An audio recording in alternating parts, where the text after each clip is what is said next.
بسم الله الرحمن الرحيم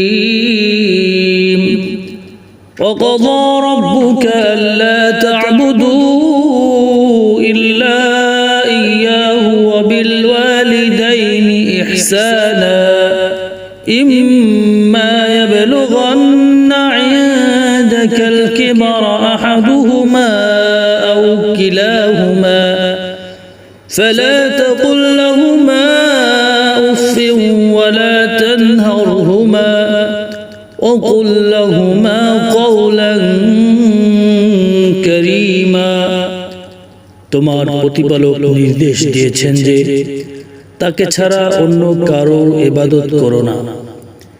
পিতা মাতার সাথে সদ্ব্যবহার করো।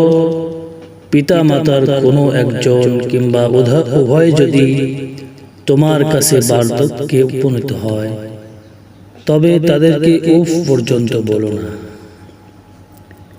এবং তাদেরকে ধমক দিও না এবং বলো তাদেরকে শিষ্টাচারপূর্ণ কথা।